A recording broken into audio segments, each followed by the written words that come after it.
अस्सलामुअलैकुम नाज़रीन, मैं हूं मेरा बिलाल और मेरे साथ आज एक ऐसी शख्सियत मौजूद हैं जो कॉलम निगार भी हैं, जो कि डेली पाकिस्तान के ग्रुप एडिटर भी हैं और एंकर भी हैं।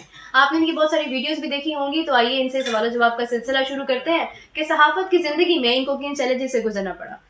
जी राना साहब, तो प्लीज़ बताइए कि आप यानी ये सफ़र कहाँ से शुरू हुआ और क्या चैलेंजेस इसमें आपको आए? देखिए बेसिकली तो मैं एक अखबार फरोश हूँ। मैंने बसों में अखबार बेच के अपने कैरियर का आगाज़ किया और मैं जब 13-14 साल का था तो मैंने ये अपनी ज़िंदगी को बनाने के लिए निकल खड़ा हुआ। बहुत काम किया, अखबार बेचे, मजदूरियाँ की, कारखानों में काम किया, सारा कुछ करते हुए 1990 में मैं जापान से आया था। वहाँ पे मैं गया था तो वो जैसे पाकिस्तानी गैर कानूनी तो वैसे था, पकड़ा गया, जेल गया, ओतेमाची जेल रहा। फिर वहाँ से पाकिस्तान आया तो यहाँ पे मुझे मेरे भाई ने कहा कि एक अखबार आना है पाकिस्तान, तो आप वहाँ ट्राई करो। मैं यहाँ आया तो एक साहब थे, तो वो अल्लाह उन्हें जहाँ पे भी हूँ अल्लाह उन्हें अपने ढेरों अपनी रहमतों में रखे। उन्होंने कहा कि जी अब तो टेस्ट वेस्ट भी हो गए तो अब तो कोई वो नहीं। तो मैं बड़ा मायूस सा हुआ, तो उन्होंने कहा नहीं एक मिनट ठहरो, मैं ऐसा करता हूँ आपको टेस्ट दे देता हूँ, आप टेस्ट दे दो साइड पे बैठ के, मैं उन्हें बीच में डाल दूंगा पिछली डेटों में, आगे से तुम्हारी किस्मत। वो मैंने टेस्ट दिया, कुछ दिनों बाद मुझे कॉल आ गई और फिर मेरा रोजनामा पाकिस्तान से जर्नलिज्म का आगाज हुआ। ये बात है 1990 की, तकरीबन 33 साल पुरानी। तो उसके बाद जब पाकिस्तान अखबार निकला तो मैं चूंकि खुरदरू पौधा हूँ, जिसको जो अल्लाह ताला कहीं भी खुद ही पैदा कर देता है, ना मेरा कोई गॉड फादर होता है, ना कोई हम जैसे लोगों का कुछ होता है। मैंने फिर बड़ी मेहनत की, जिसका रिवॉर्ड मुझे ये मिला कि विद इन 3 मंथ्स उन्होंने मुझे सिटी डेस्क का इंचार्ज बना दिया। मैं सिटी डेस्क का इंचार्ज बन गया। अल्हम्दुलिल्लाह क्रिएटिव था, सुर्खियाँ में बड़ी क्रिएटिव निकालता था। उस टाइम उर्दू जर्नलिज्म में ये मिजाज नहीं था इस तरह की सुर्खियाँ निकालने का। मिसाल के तौर पे एक दफ़ा ऑपरेशन हुआ तो मकान वकान गिरा दिए, तो खबर थी कि मकान गिरा दिए और ये वो और इतना नुकसान हो गया। तो वहाँ उसमें एक जुमला था कि एक बच्ची की गुड़िया जो थी वो भी उसमें हो गई, तो वो भी रोती रही। तो मैंने उस खबर के किस्सा सुर्खी निकाली, हाय मेरी गुड़िया, और वो लगा दी। अगले दिन इतनी डिस्कस हुई वो एक जुमला जो था। इस तरह फिर चीज़ें चलती रही। फिर ज़िया शाहिद साहब ने जब रोज़नामा खबरें निकाला तो वो मुझे अपने साथ ले गए। खबरें में मेरी प्रॉपर ग्रूमिंग हुई, ज़िया साहब ने मेरी ग्रूमिंग की और फिर मैं वहाँ से सारे मराहिल तय करता हुआ सिटी डेस्क से मेन पे गया, मेन से फिर न्यूज़ एडिटर बना, फिर चीफ न्यूज़ एडिटर, फिर डिप्टी एडिटर, फिर एडिटर, इस तरह बना। लेकिन मुझे ये फ़ख्र है कि जो खबरें का अरूज था उसमें ज़िया साहब की छतरी थी और नीचे वो जो अखबार बनता था वो मैं बनाता था। उसकी सुर्खियाँ, लेआउट, ये सारा मेरा क्रेडिट होता था।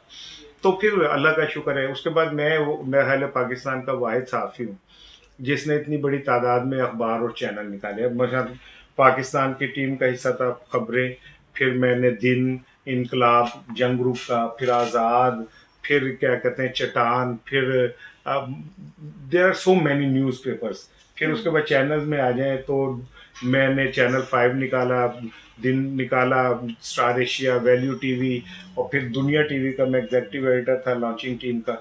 तो मैंने ये सारा कुछ फिर एक लंबा प्रोसेस है जो मैं किया और उस प्रोसेस के बाद अल्हम्दुलिल्लाह आज मैं आपके सामने जहाँ पे हूँ। तो राना साहब, ये जितनी भी आपकी मंजिल थी, हर मंजिल में एक उसकी ब्राइट साइड होती है और एक डार्क साइड भी होती है। तो आप अगर डार्क साइड की तरफ थोड़ी रोशनी डालना चाहें तो आपको किन चैलेंजेस का सामना आया इस चीज़ में? देखिए, पाकिस्तान बाय डिफॉल्ट 2 नंबर लोगों के लिए बनाया गया है।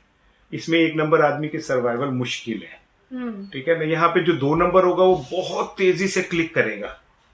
अच्छा, मैं अपने मुंह में मिठू समझ लें कि मैं एक सीधा सा आदमी हूँ। मैं बेईमानी, मुनाफकत और ये सारी चीज़ें होंगी लेकिन शायद कम है।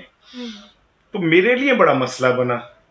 मैं तो स्ट्रेट फॉरवर्ड आदमी था, फिर मेरे आगे पीछे कोई नहीं था, मेरी सर्वाइवल ज़्यादा खतरे में थी।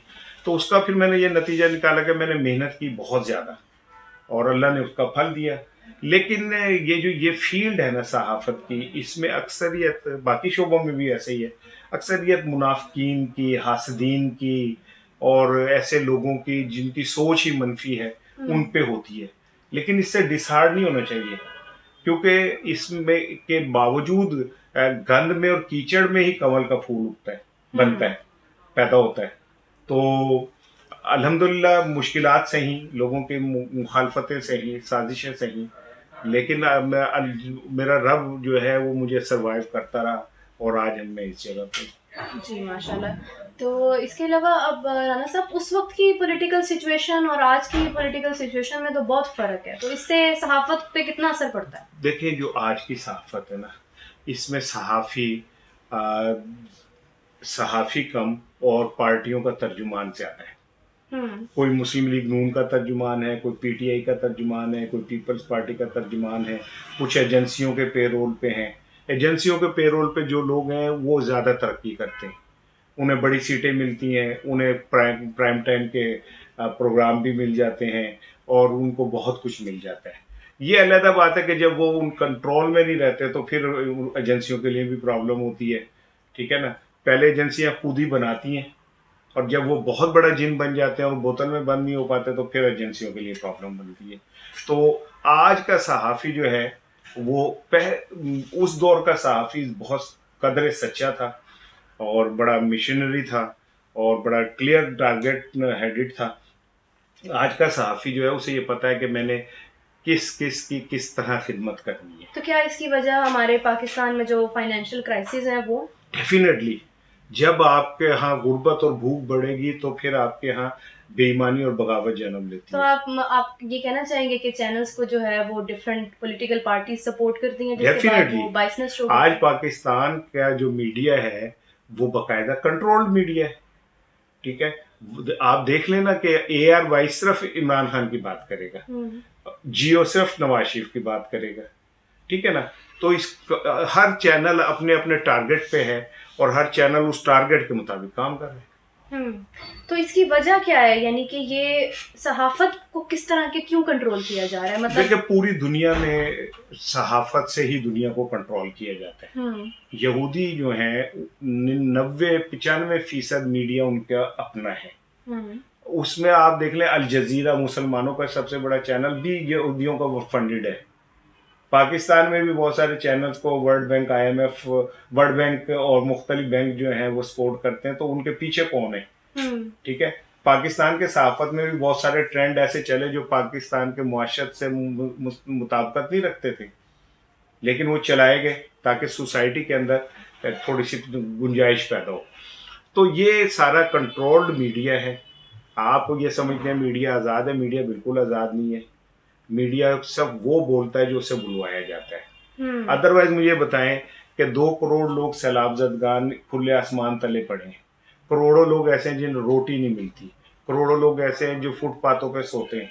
क्या मीडिया उनकी बात करता है? नहीं। मीडिया के लिए आर्मी चीफ की एक्सटेंशन, इमरान खान की घड़ी और इमरान खान का इस्तीफा और नवाज शरीफ की सैर सपाटे और मरियम के सड़े हुए ट्वीट्स, ये सबसे इम्पोर्टेंट है।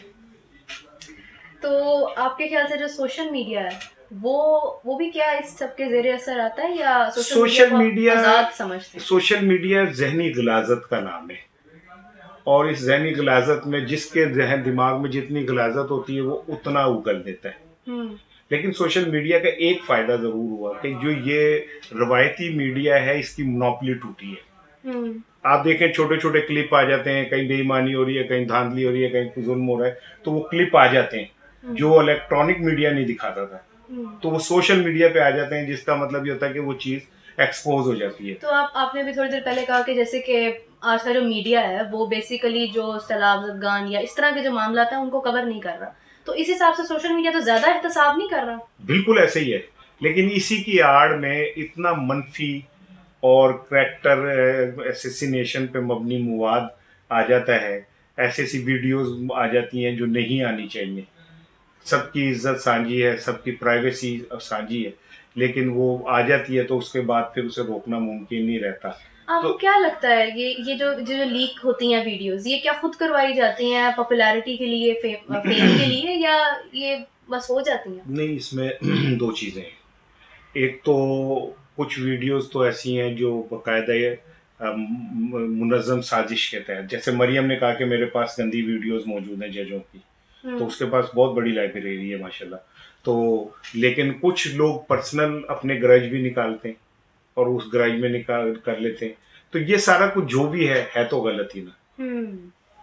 तो राना साहब, इसी के साथ मुझे ये भी बता दीजिए कि आपको क्या लग रहा है, यानी कि सहाफ़त का फ्यूचर क्या है, जर्नलिस्ट का क्या फ्यूचर है? मैंने जब जर्नलिज्म शुरू की थी ना, तो मेरी तनख्वाह थी 2360 रुपये, 2300 रुपये। आज जो बच्चा इंटर्नशिप के बाद जॉब पे जाता है उसकी तनख्वाह 30 से 35 हज़ार रुपये होती है, यानी 1000% ज्यादा।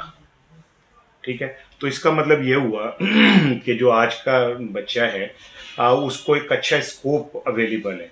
और जूं जूं मुल्क के अंदर पोलराइजेशन बढ़ेगी, सफोकेशन बढ़ेगी, वैसे वैसे उसको के इजहार के रास्ते निकलेंगे, और इजहार के रास्ते निकलेंगे, मीडिया आएगा, फैलेगा, नए मीडियाज आएंगे, तो लोगों को मौका मिलेगा काम करने का। सो मैं ये समझता हूँ कि आने वालों के लिए मैदान खुला है, लेकिन ये उन्होंने तय करना है कि उन्होंने अपना ज़मीर किस सतह तक बेचना है। ये उन्होंने तय करना है कि वो अपने ज़मीर का सौदा कितना करते हैं, ये तो उन पर डिपेंड करता है। तो नाज़रीन, इसी के साथ हमारे पास वक्त कम है, बातें तो बहुत सी हैं, सवाल भी बहुत से हैं, लेकिन इसी के साथ हम आज की इस गुफ्तगू को ख़त्म करते हैं। उम्मीद है आपको काफ़ी चीज़ों का अंदाज़ा हुआ होगा, तो इंशाल्लाह फिर बात करेंगे इसी पर। बहुत शुक्रिया राना साहब और बहुत शुक्रिया नाज़रीन, शुक्रिया, अल्लाह हाफ़िज़।